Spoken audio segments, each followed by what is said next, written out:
Welcome. This is the Chapter 4, Module 2, Chapter 4 lecture video. I'm going to break this up a little bit, and I want to point out to you that at any time during my lectures, go ahead and stop. Chapter 3 lecture was about 28 minutes. I'm probably going to spend 20 to 30 minutes per each chapter. Go ahead and just hit stop somewhere in the middle and take a break. I'm not sure I'd want to hear my own self speak for 28 minutes, but that's the nature of an online course. So at any point in time, just pause the lecture and take a break and come back. This particular lecture, I want to focus for about 10 minutes, and then I'll come back and have a part 2 of Chapter 4 for the remainder of the time, another 10 or 15 minutes probably. But I want you to look at figure 4.1 on page 81 in your book. This is a very interesting diagram that sort of outlines the whole process. And I'm going to talk about, the chapter is called Project Design. And it should have a nice big comma right there, or semicolon, and contract and big documents for a project. So you have a design, and then you also have a contract and bid documents for that project that was designed. So the important factor here is to take a look at figure 4.1. At the very top of this is an owner. You start off with an owner deciding that they want to build a product. Currently, I'm involved with a few products. I'm involved with I'm a lawyer for a hotel that's going to be developed here in St. Mary's County. And I'm also the lawyer for a apartment building that is going to be developed here in St. Mary's too. I think the hotel is somewhere around 80 to 100 rooms, and the apartment building is looking at about 175 apartments with some retail design. So you get the idea that these are good sized projects and they require some structure, but they all start with an owner. They start with somebody that wants to build a product, wants to put a product out there to generate revenue, whether it's sale or in these particular cases, renting a hotel room by the night, or renting an apartment by the month or year, however you want to do it. So you start off with an owner. That owner has to decide what he's going to do from there. So in this particular case, this diagram, and I'll go through the diagram and then I will relate it to the projects that I'm involved in. The owner has to decide what he's going to do. How's he going to start with his team? He needs to design the project. So the first thing the owner generally will do is employ a team of professionals. It's the architect and the engineer. The architect, it's not / engineer. The book does not always do a very good job with that. It says architect - engineer. These are two different people. You also will have a surveyor involved a lot of the times as well. Not always for everything, but most of the time a surveyor is involved, as well as environmental engineers, people that understand the wetlands and different issues with the environment. All these things have to come into play as part of a team of professionals to help design a project.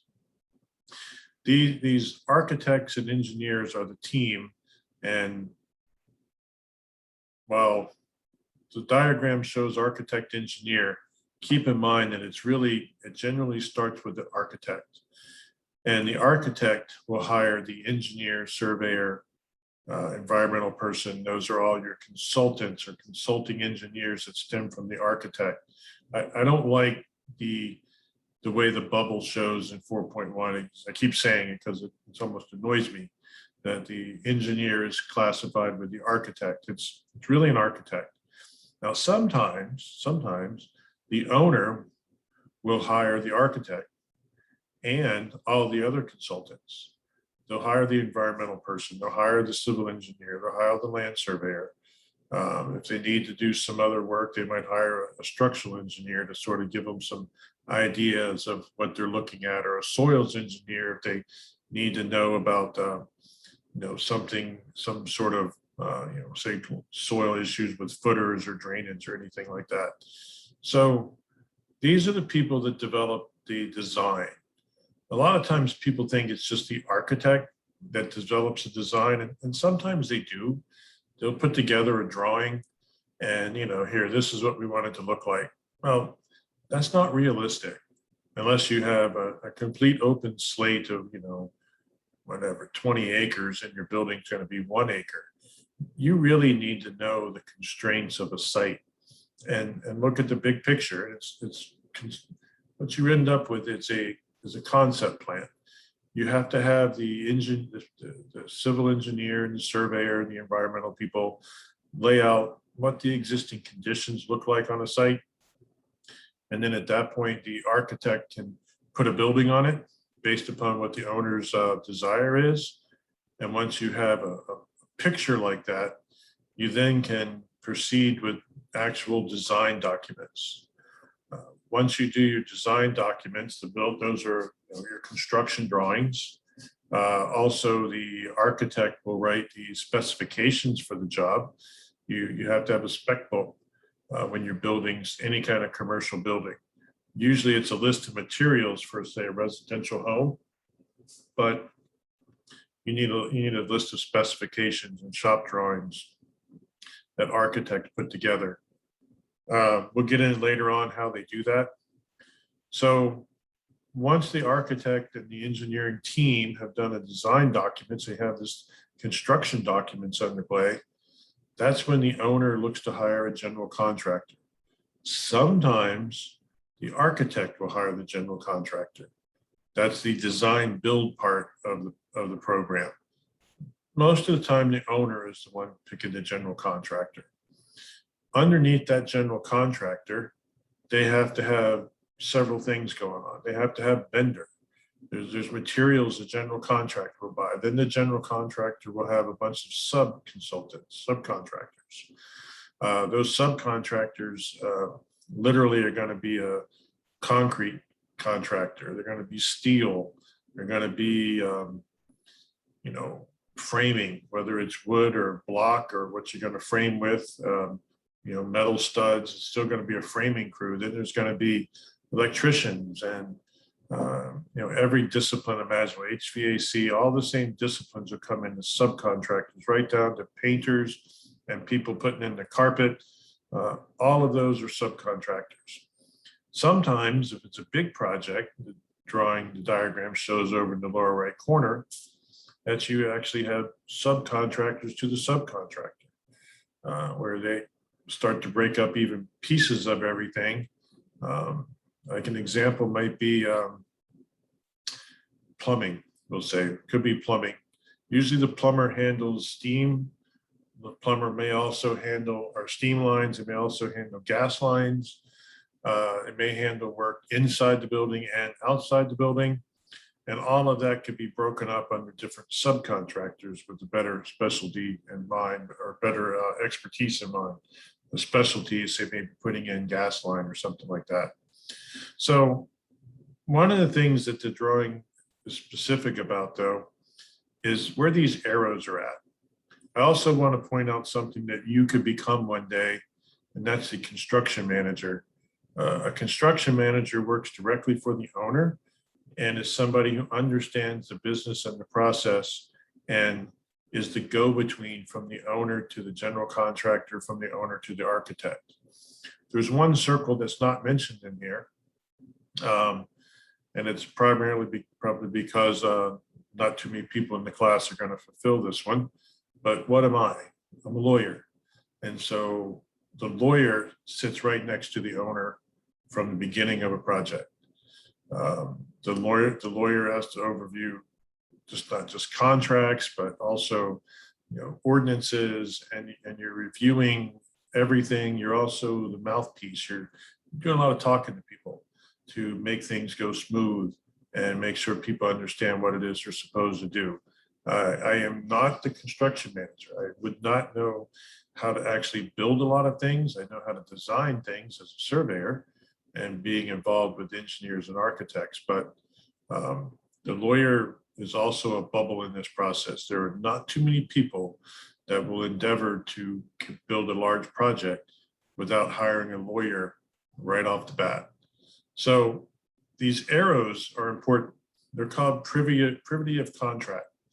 So I have a separate lecture on contracts and breach of contracts that my last class asked me to prepare for them when I taught this a year ago. So I did that, and you're welcome to review it as well. I think you'll probably find it somewhat interesting. But each one of these arrows means that that's the person who has privity of contract with the one above them. So the owner has a contract with the construction manager, the general contractor, and the architect. But that general contractor is going to have a contract with all the people under it. Those subcontractors are directly tied to the general contractor, and that's who they answer to. They do not answer to the owner. They have no contract with the owner. The contract with the owner to the general contractor generally does not trickle down like a waterfall. It doesn't go all the way down. However, there are instances under the AIA documents, the Architects Institute of America. They have a set of construction documents that this chapter will talk about, and I think they're actually set in the back of the book. But a lot of big projects use those AIA documents, and there are some flow down provisions to the subcontractors and even to the vendors. But each one of those arrows means that that's who you're responsible to. Otherwise, they're a third party. Usually in the contract world, you are not responsible to third parties. If one of you hires me as a surveyor, and I work for you and I do some work, I am not responsible to your neighbor. I'm not responsible necessarily to your children, that type of thing. I'm only responsible to the party that I have a contract with. Generally, that's the only party that can sue me, and that's the importance of privity of contract. There is one exception to that, and I'm getting a little ahead, but I'm going to close this particular segment on that. It's 4.8. A lot of legislative laws have been passed over the years to, one, protect the design professional's liability from going on forever. In Maryland, when I first got my surveying license, I was responsible for 20 years for anything I signed. It's now down to 10. So for 10 years, if I sign my name on something, I'm personally responsible for everything that goes about with that particular drawing or plat, subdivision, whatever I've signed for 10 years. Architects and engineers are similar, have similar timeframes. But when a person is hurt, when there's bodily injury, beginning of it, 4.8, legislative law now generally recognizes that an architect, say engineers are also responsible, surveyors, a lot of professional design people fit this category, can be held liable to a third party if bodily injury or property damage is caused to that party by reason of negligence or failure in duty of the designer. So that statement is extremely important. I'm working for the owner. I'm working for the architect. I got no responsibility to the general public if something I do causes somebody to die. That is absolutely not true. As design professionals, we are totally responsible for our own negligence and our failure to do what a reasonable and prudent person of our same profession under like circumstances would do if it causes bodily injury or death. So this is where I'm going to stop right now for part 1 of chapter 4, and I'll come back in a few minutes and finish up.